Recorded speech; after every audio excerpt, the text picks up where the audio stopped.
Alors, sixième manière de faire des images noir et blanc, c'est bien sûr le filtre noir et blanc qui est apparu relativement récemment dans Photoshop. Avant, il fallait se contenter des techniques que j'ai expliquées, et puis à un certain moment, le filtre noir et blanc est apparu. Quand est-ce qu'il est apparu? Si ça vous intéresse, regardez Wikipédia en anglais sur Photoshop, ils indiquent à quel moment chacune des fonctionnalités est apparue. Ça permet de se faire un peu mal en se rendant compte qu'on est passé à côté de fonctionnalités qui étaient dans Photoshop et qu'on ne connaissait pas à un certain moment. Si on aime souffrir.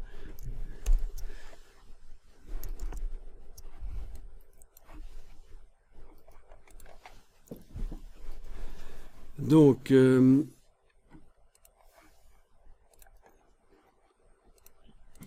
voilà.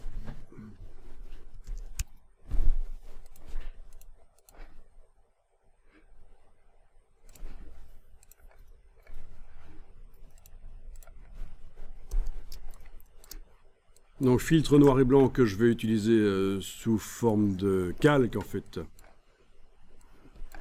Il existe dans Images, Réglages, mais n'utilisez pas les fonctionnalités qui sont dans le menu Images, Réglages, puisque c'est du destructif.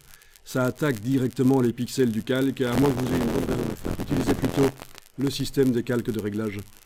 Donc on a le filtre ici noir et blanc. Et là, c'est un peu un espèce de super mélangeur de couches, puisque vous avez super mélangeur de couches utilisé en mode noir et blanc, je veux dire. Vous avez ici plus de curseurs et vous devez déterminer à quel point chacune des couleurs intervient dans l'image noir et blanc. C'est pas mal du tout en fait. Vous avez ce genre de fonctionnalité aussi dans Camera Raw et dans Lightroom. Pour développer du RAW, il vous propose de faire du noir et blanc de cette manière-là aussi.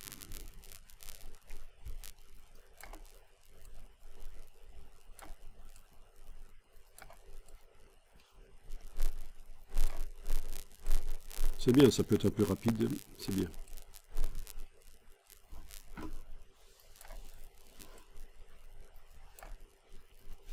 Ok.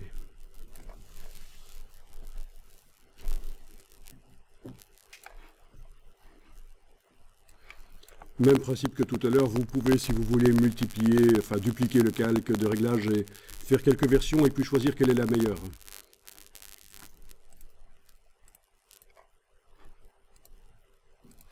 Bien, je vais enregistrer ça en indiquant que c'est la manière 6 de transformer les images en noir et blanc.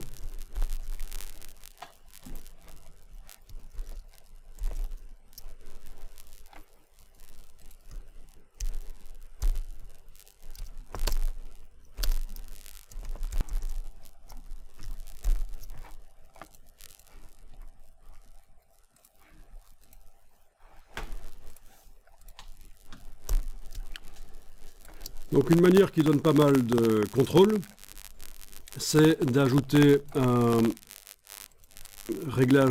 calque de réglage de type courbe par-dessus l'image. Alors quand je vous disais que rouge, vert, bleu, c'est la même chose que cyan, magenta, jaune, je vous explique ici, j'en profite pour vous expliquer ça, et puis je passe à la création de l'image noir et blanc grâce au réglage des courbes RVB. Quand vous êtes en train de travailler sur la couche rouge, si vous augmentez la quantité de lumière rouge, quelle surprise, ça devient rougeâtre. Mais si vous diminuez la quantité de lumière rouge, ça devient bleu cyan. Pourquoi? Mais parce que vous favorisez les deux autres couches, vert et bleu, qui mélangées ensemble font du bleu cyan. Couche verte, quand vous augmentez, vous obtenez du vert. Quand vous diminuez, vous obtenez du magenta, puisque les deux autres couches, rouge et bleu, font du magenta. Couche bleue, ça fait du bleu, et quand on diminue, ça fait du jaune, puisque rouge et vert font du jaune. On parle ici de mélange de lumière, bien sûr. Donc voilà pourquoi je vous disais, si vous êtes artiste et que ça vous inquiète un peu les mélanges de lumière, réfléchissez comme ça. Rouge, vert, bleu, c'est cyan, magenta, jaune. Je veux modifier la quantité de magenta, je vais sur le vert. Voilà. Ok. Vous avez toujours la couche RVB, là, qui vous permet de modifier l'intensité lumineuse, comme on l'a fait tout à l'heure sur la photo noir et blanc. On peut contraster.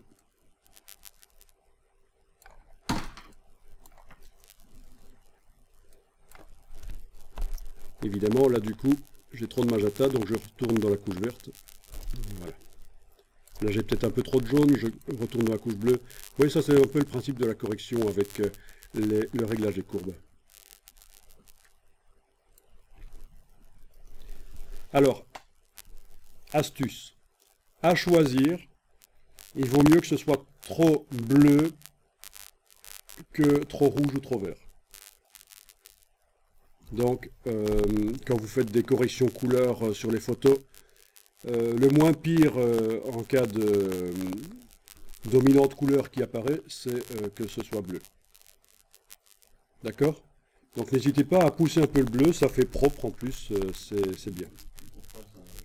Parce que c'est connoté propre, alors que le rouge et le vert, ça ne donne pas de résultat valable. Par contre, une image un peu bleutée, surtout dans nos latitudes où la lumière est bleutée à 6500 Kelvin, on a une lumière bleutée, on est habitué à ce que les choses soient un peu bleutées en fait. Si vous êtes allé un jour en Afrique, surtout en Afrique subsaharienne, vous allez voir que la lumière est assez bien différente là-bas, c'est assez surprenant. On est habitué ici en Europe à avoir une lumière bleutée, mais ce n'est pas le cas partout dans le monde. Il y a des parties du monde où la lumière n'a pas cette coloration-là. C'est une question d'incidence, la manière dont les rayons du soleil arrivent, bien sûr, dans l'atmosphère, qui coupe certaines couleurs. Oui, c'est ça, c'est une question de logique. Quitte à ce que vous n'arriviez pas à avoir une photo super bien équilibrée, poussez un peu le bleu. C'est lumineux, c'est propre, c'est le moins pire. Voilà. Autre chose, si votre image est destinée à l'impression, et là je vais peut-être aller enlever dans les options d'abord. Dans les options, je vais peut-être aller enlever la... Quand je suis en train de travailler sur la lumière, les courbes qui sont derrière en fait. Voilà. Ce sera plus propre. Donc je vous disais, si votre image est destinée à l'impression, si vous n'arrivez pas à avoir l'image tip-top, lumineuse comme il vaut mieux qu'elle soit trop foncée. Il n'y a rien de pire qu'une image trop claire. Ça fait délavé, ça fait pauvre, tandis qu'une image trop sombre, c'est moins grave. Donc n'hésitez pas, si vous n'arrivez pas à obtenir à l'impression...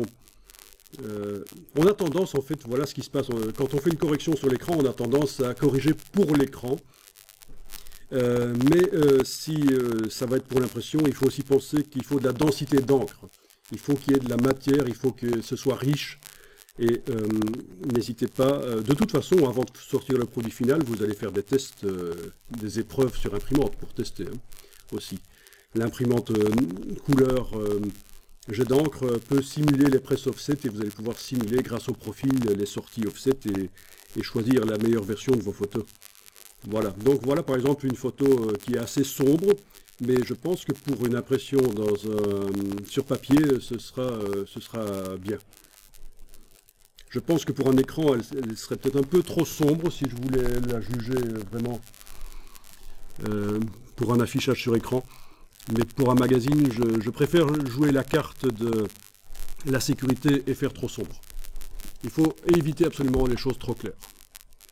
Alors, autre astuce pour les impressions sur papier, la netteté.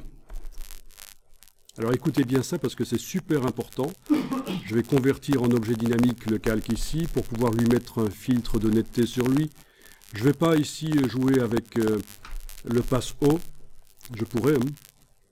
Je vais y aller avec l'accentuation. L'accentuation des détails, c'est bien quand on regarde les images sur l'écran.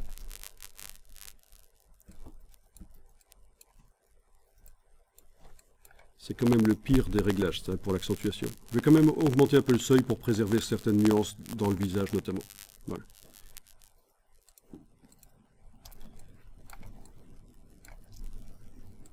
Le passe haut, c'est quand même mieux.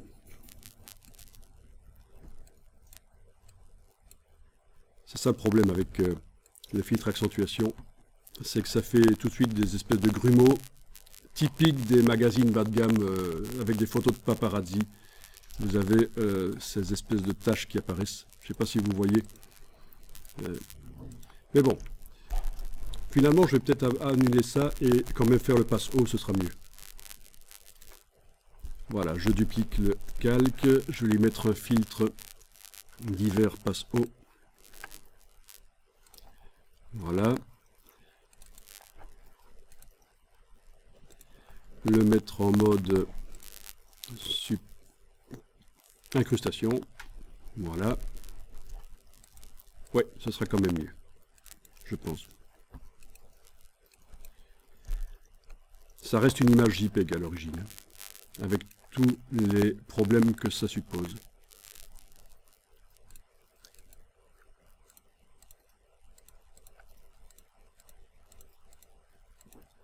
Alors donc voilà où je voulais en venir. Attention à ça. Pour l'impression sur papier, surtout l'impression offset, je ne parle pas de l'impression jet d'encre, mais je parle de l'impression offset chez un imprimeur, ne mettez pas d'accentuation. Vous risquez d'avoir une mauvaise surprise, vos images ne vont pas être géniales. En fait, ce qui se passe, c'est que l'imprimeur va devoir faire passer votre document, vos images, par un ordinateur spécialisé qu'on appelle un RIP, un Raster Image Processor, dont le but est de transformer votre document en trames, des petits points réguliers. Et le processus de transformation des pixels en trames ne fonctionne pas bien si les images ont trop de précision. Il vaut mieux qu'elles soient un peu floues. Donc, je vous ai expliqué aujourd'hui et hier comment rendre une photo plus nette, avec le passe haut notamment. Mais attention, dans le cas de l'offset, si vous rendez vos photos trop nettes, avec beaucoup de petits détails, vous allez avoir des problèmes. Le processus de tramage va foirer et vous allez avoir un mauvais résultat.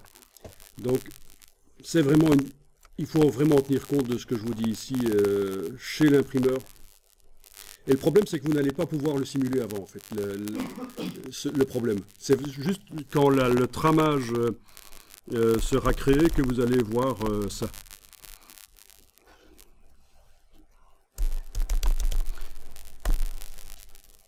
Bon, il y a certains imprimeurs, bien sûr, qui proposent des systèmes d'épreuvage sur base des films offset ou qui s'utilisent moins souvent d'ailleurs, mais qui proposent des systèmes d'épreuvage qui montrent le tramage. Mais ça coûte. Alors le tramage, pour ceux qui ne connaîtraient pas, c'est bien sûr ceci. Hein, c'est quand vous imprimez une photo, ça c'est une partie d'une photo très petite, vous avez en fait des points réguliers, cyan, magenta, jaune, noir, qui se superposent. C'est obligatoire de tramer les images pour pouvoir les imprimer, parce qu'en fait le procédé offset est basé sur la répulsion entre l'encre grasse et l'eau, et il n'y a pas de demi-mesure. On ne peut pas imprimer à moitié l'encre sur le papier, soit elle y est complètement, soit elle n'y est pas du tout. Et pour arriver à faire des nuances, des photos, on est obligé de faire des petits points qui sont entièrement sur le papier à certains endroits, et entre les points, il y a du vide, il n'y a aucune encre. Donc le procédé offset ne permet pas la demi-mesure. On ne peut mettre que l'encre qu'à 100% à certains endroits sur le papier. Pour créer des nuances, on doit ruser et faire des trames. Vous ne pouvez pas passer à côté.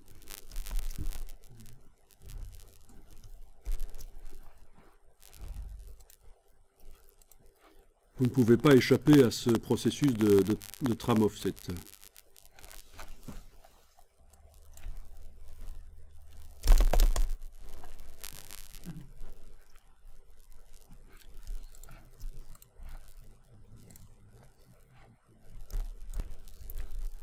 Voilà, alors il y a différents angles pour chacune des trames, mais la plupart du temps, vous aurez le premier cas de figure ici.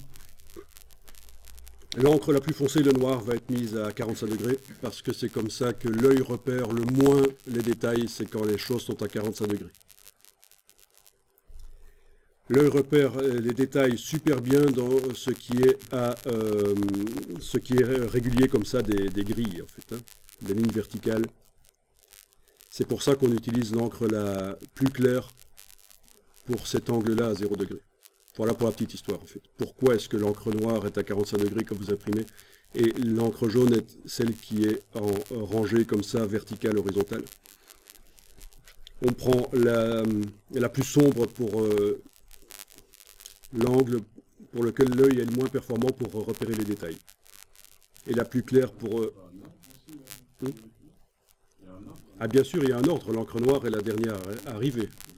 Et elle se superpose au reste, notamment aux images. Quand on met du texte noir sur les images, l'encre noire est en surimpression, parce que le texte, c'est des caractères très fins. Voilà, bon, c'est toute une technique. Bon, j'ai des explications là-dessus. Il y en a plein sur le web. Je veux dire, j'ai des playlists YouTube, des vidéos de 10 heures qui vous expliquent les techniques d'impression. Et ça ne va pas encore très très loin, mais ça permet d'avoir des bases pour discuter avec l'imprimeur et ne pas avoir l'air d'être débile, quoi.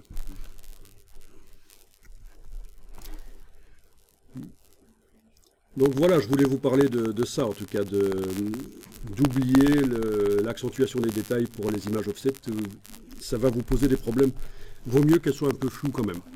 Par contre, pour les autres images qui s'affichent sur écran, tablette, smartphone, allez-y dans l'accentuation. Ce que vous voyez sur l'écran quand vous travaillez dans Photoshop, c'est ce que vous verrez à la sortie, sur la tablette ou le smartphone ou l'écran.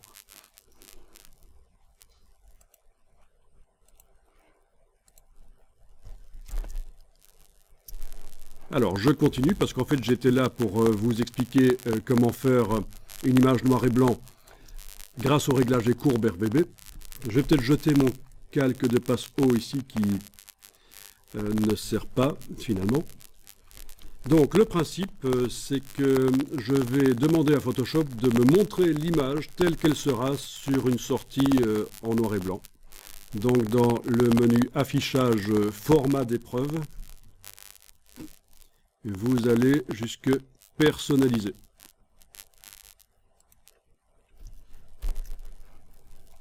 Et là, dans périphérique de simulation, vous demandez espace de travail niveau de gris.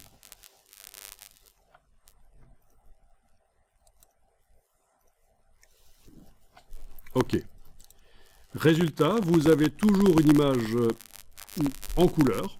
Dans la palette des couches, on voit que c'est une image en couleur, pas de problème.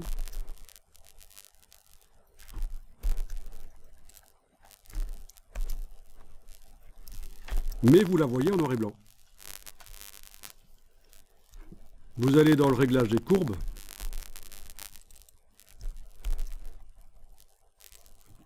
Modifier la quantité de... Alors là, pour la luminosité ici, oui, ça pourrait se faire aussi. Je vais quand même jeter les points. Voilà. Sur chacune des couches, vous êtes censé aller mettre des points et les bouger pour dire à quel point chaque couleur intervient dans l'image noir et blanc.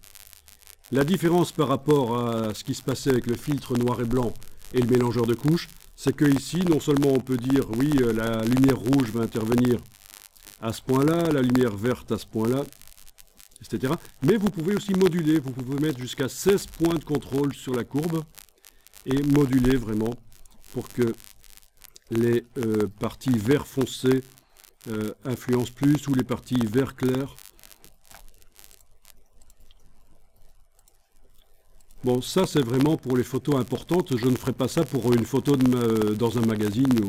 C'est vraiment, on est dans une des techniques les plus avancées pour faire des images noir et blanc au départ d'images couleur en fait.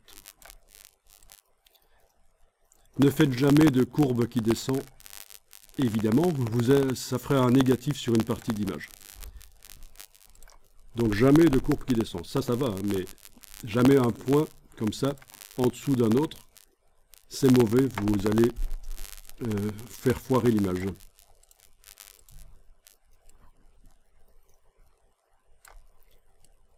On est vraiment dans le réglage très fin pour créer des images noir et blanc, pour faire du portrait, ça peut être intéressant notamment.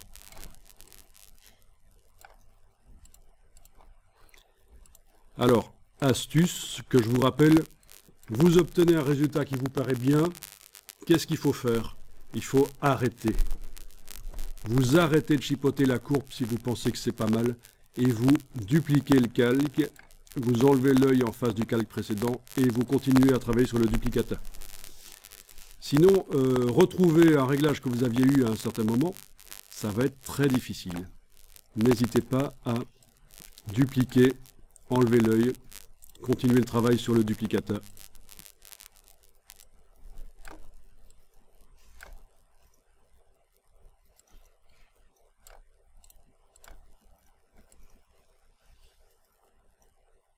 Ça, c'est pas mal, je trouve. Oui, c'est vrai que j'ai une partie de la courbe qui descend. Ce qui, normalement, n'est pas bon.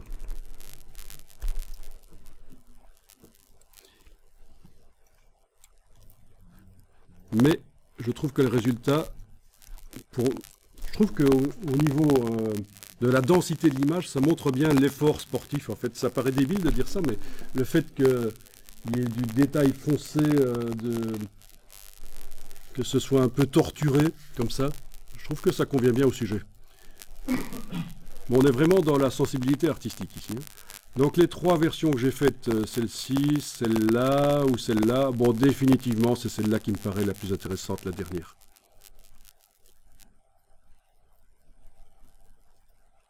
Bien sûr, si vous désactivez la simulation du niveau de gris, en décochant dans le menu affichage, vous décochez couleur d'épreuve, vous allez obtenir quelque chose de pourri, mais on s'en fout puisque c'est de façon l'image noir et blanc qui m'intéresse. Donc ce qui m'intéresse, c'est à quoi ça ressemble quand je suis dans affichage couleur d'épreuve.